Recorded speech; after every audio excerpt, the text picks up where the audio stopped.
So at this point, you should have already looked at the intro to the Monostable, the notes on the Monostable that were on the whiteboard. Now we're actually going to simulate this circuit using the multi-sim. What we're going to start with, though, is the specification, and I'm going to explain why this specification is so important. I said it has all kinds of good information on it. All the pinouts, everything else. But if we go down a little bit farther, which I didn't show you yesterday, typical application for a monostable, and here is the complete circuit wired up and everything, showing you what is attached to where the R and C is at, even shows you the circuit for the trigger, and it actually puts a diode on here. So anybody that says, Mr. Spry, I can't figure out how to do that monostable on multi-sim, you're really not following directions here, because this is the circuit that you're going to copy. It's right there for you in the specification. And look down here. Oh, I should be doing this. And look at that. There's the equation. There's the R. There's the C. There is the switch on the trigger that we talked about. All this you've already seen before, hopefully.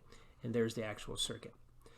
Okay, so let's go over to multi-sim. We're going to grab the component of the 555. Now you will notice, it's kind of a bummer, it just is what it is, that the component itself is not wired, the pinouts are not the same as they are in the specification. But that's okay, the numbers and everything are the same.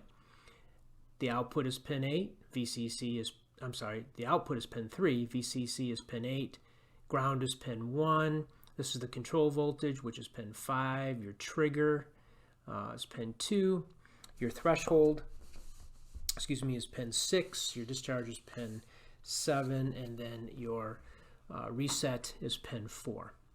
Okay, so we're now going to build the monostable and simulate it, discuss it a little bit, analyze it, and then you will then have an assignment of a monostable to build, which I'm actually going to build it for you, so really all you have to do is copy it. But you are going to have an assignment of creating a certain pulse.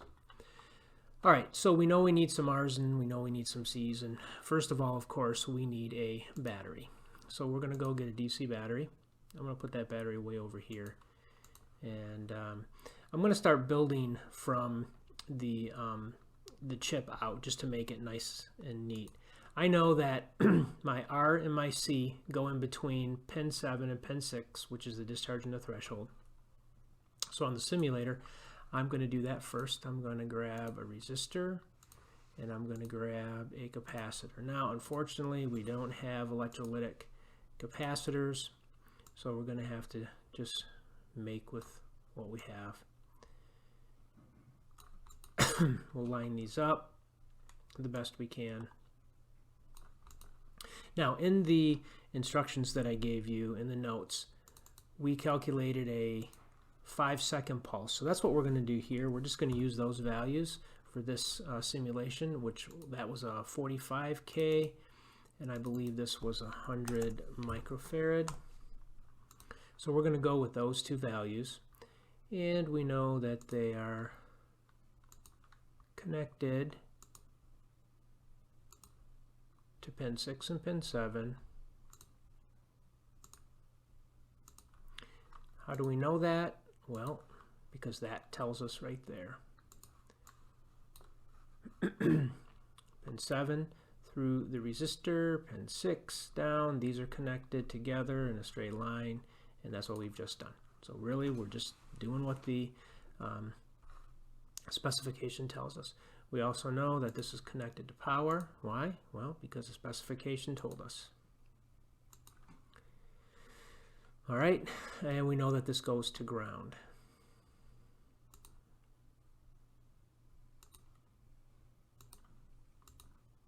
We also know that this control pin has to go through a capacitor. We're going to squeeze it in here. I don't like to squeeze it like this, but that's what we're going to do. And that also goes to ground. And in the notes, I believe, or if you even look in the spec, it says this is a 0.01, oh, sorry, it's a 0.01 microfarad. Okay. So we have our control pin and we have our R and our C, which is what was used in our calculation. We want to build our trigger circuit. For our trigger circuit, we need a pull-up resistor. This was discussed in the notes. And we need a switch. And I'm going to use this push button switch. And I'll line that up.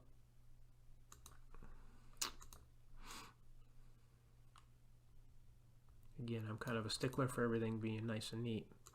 And this is already bothering me because it's not nice and neat, but it's fine. We're going to pull up the power.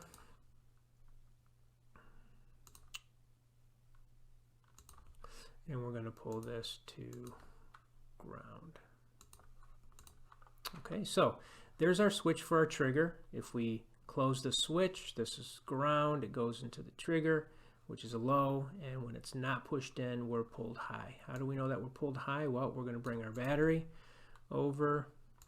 This is the positive side of our battery, which feeds our VCC, and this is the negative side of our battery, which feeds the ground. Now, we also have to make sure we don't forget to call it ground.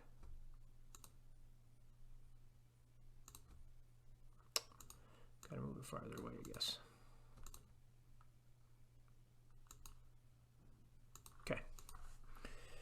All right, so there is our circuit. Now we have this reset pin, and if you look in the specification, the reset pin resets the circuit when it goes low. Well, we don't ever really want to reset a monostable, so I'm going to tie the reset to VCC, or in this case, I'm going to change this to 12 volt, or I'm sorry, to 5 volts. That way, this circuit will never reset. We don't have a reset pin in here. We could put a little circuitry in here to make a reset button. We don't really need it for monostable, so we're not going to put it in there. Now we have our output. What do we want our output to do? Well, in this case, let's just light an LED. We'll make it simple. We have the LED. We obviously need a current limiting resistor, which I'm sure all of you guessed that you would need it.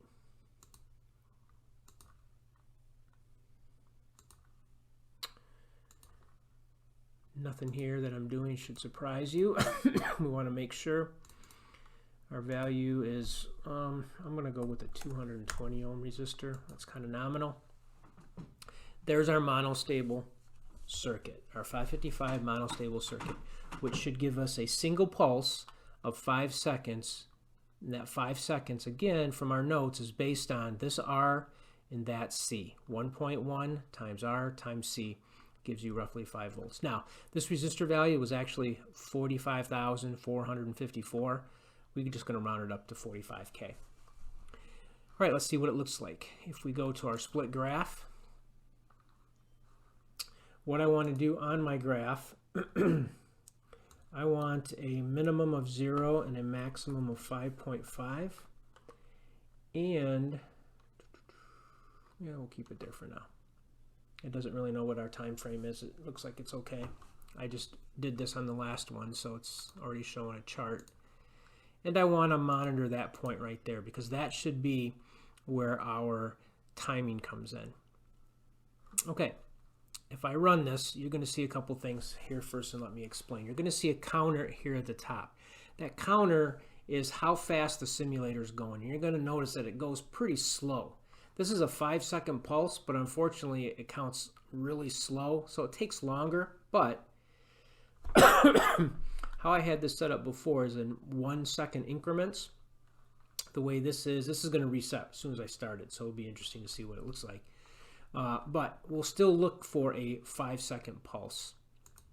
So when I start it, you don't see anything, and you shouldn't see anything right now. I'm at 1 second per division. This isn't monitoring anything at this point.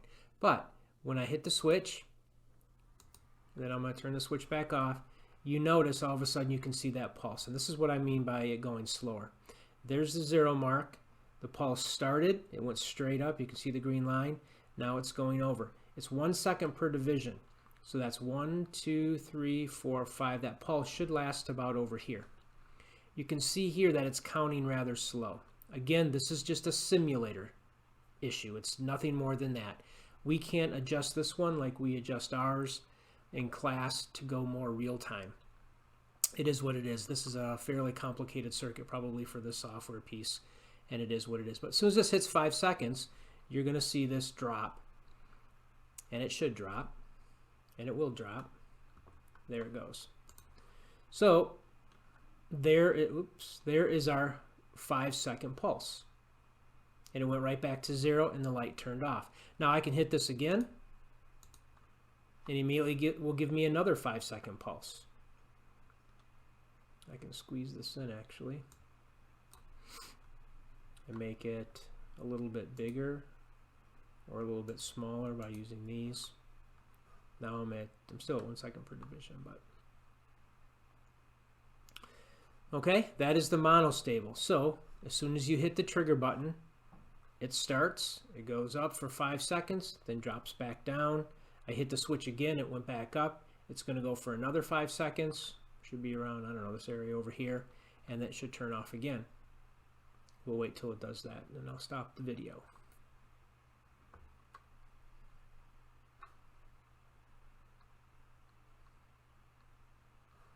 There's the next pulse. So again, every time I hit the trigger, it's a one-shot pulse. This will not rise again until I hit that switch. That's the monostable. You'll have an assignment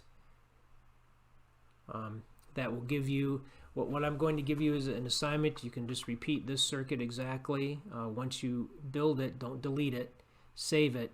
But what you're going to do is calculate a new R and a new C for me, demonstrate it, and then I'll have a different way for you to turn that in instead of emailing it to me. Okay, this is the monostable circuit.